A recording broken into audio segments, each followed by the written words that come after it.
used to say. What's impossible, but they forgot. This world keeps spinning, and with each new day, I can feel a change in everything.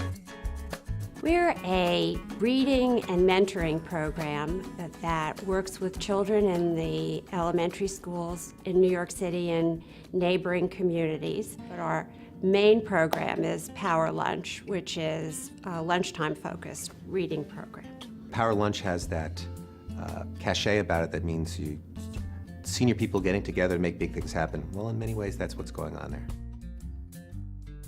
Volunteers come into the school to spend time with students. It's a mentor program and a literacy-based program. We basically leave my office once a week around 12:45. Get to the school at 1 o'clock, and for about 45 minutes, I sit down with my student and we read. I got excited about it because all you needed to do is go on your lunch break, for an hour and go read with a child, and that's the easiest volunteer program I've ever done. All right, new book. Which one do you want to read?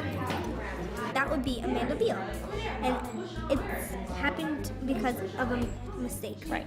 I just think it's great to see the kids, and she's so excited every time we walk in here. She's ready with her book, and it's just a lot of fun. As soon as you walk in the school, there's kids, and they're crazy, and they're screaming, and they're running around, and then I see my little girl, and she comes running over. I find that it's perhaps the best hour of the week when you go and you sit with a kid and you read to them and you see their eyes sparkle. You really feel like you're making a difference. It's a good break from work. I get to read with MG, hang out with them. It's a good thing. We look forward to that one lunch hour a week to go away and maybe just dream for a few minutes. It's not just the two people, but you're reading a story that becomes a shared experience. She's read a lot of the stories that I haven't read.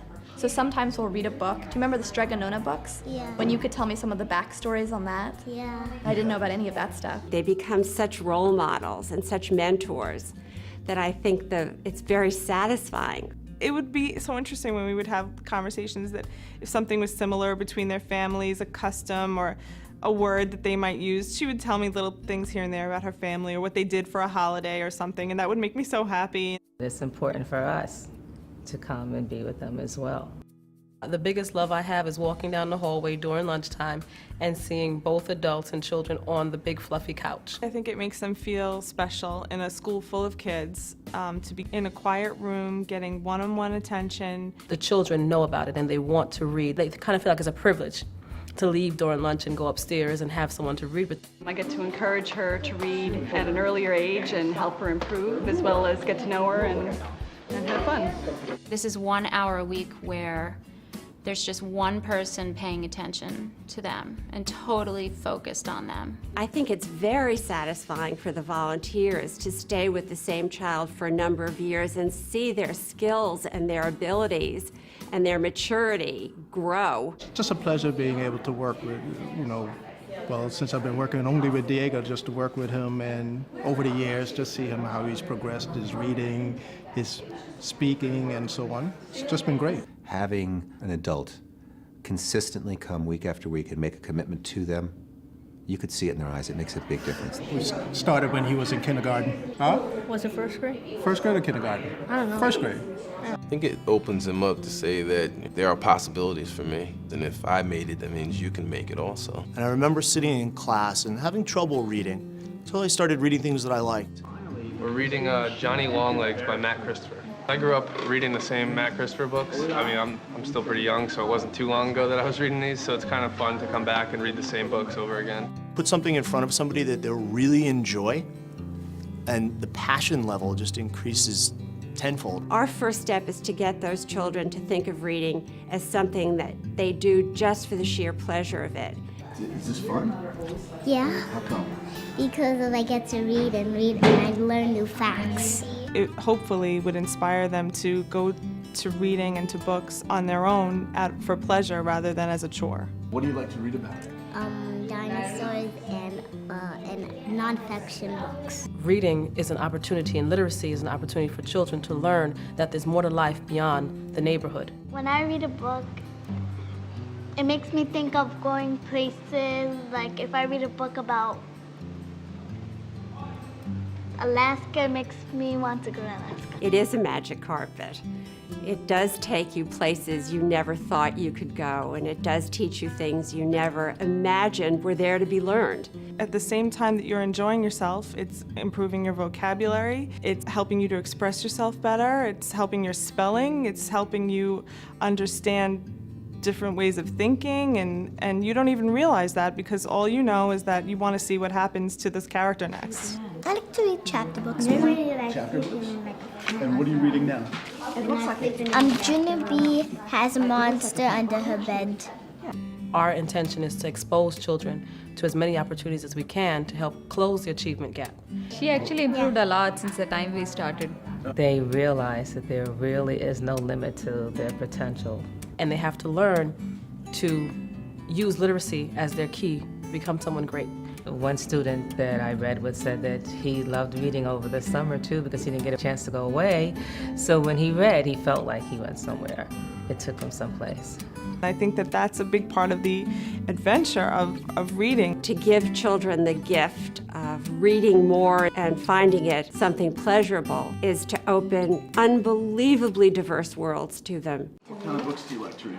Bugs. Bugs? Bugs. Yeah. You both like bugs? Yeah. Bug books. I saw the picture in the book and I drew it, copied it. And had you seen a grasshopper like that before? Once. Yeah. You'll find kids reading in different corners, reading in different nooks. Reading has become a big part of our day-to-day interactions in the school, and it does build confidence in them. It builds their self-esteem. It helps them realize that they can navigate through difficult texts. Right now we're reading Charlie and the Great Glass Elevator. Don't be alarmed, said Mr. Wonka, running up and placing his hand on Charlie's arm. She's bound to be just a teeny bit overplus. It just opens you up to the world, but it also gives you great exposure, and it's something you're going to have to do for the rest of your life. What other books of his have you read? And all these ones? Okay, I read the BFG, Boy Tales of Childhood, Charlie and the Chocolate Factory. If you can get a child to feel happy and at ease in reading. Danny the Champion of the World, E.C.O. Trot, George's Marvelous Medicine. If you can get them to feel that reading is something they're good at and something they do well. The Magic Finger, Matilda. And something that gives them a benefit. The Witches, yeah. Then as they grow up and are challenged by the demands of the very complex society we have today, they will have the skills. Do you like to read? Yeah. How come? I don't know. I just like it. I wish it was something where I can have all students be a part of the program, because we have kids say, I want to be a part of Everybody Wins this year, and it's so hard to tell them we may not have a person for you just yet. There are more children than volunteers. We do have a need for more volunteers. The children love it, the volunteers love it. It's easy, it's fun, it's satisfying. If you're there and you're dedicated to it and you've gotten your child enthused about the book that you're reading, it's pretty amazing. I don't have any kids, so it's nice to interact with kids for some part of the week. It gives you a tremendous sense of accomplishment because you've really watched a child blossom. There's all sorts of wonderful things, but then when you sit next to a kid and you're reading with them, and it's the same kid week after week, so you see progression, you feel a bond, you create a friendship, and you feel like you're making an impact. Yeah, I love it. I love it. It's definitely the best part of my work week.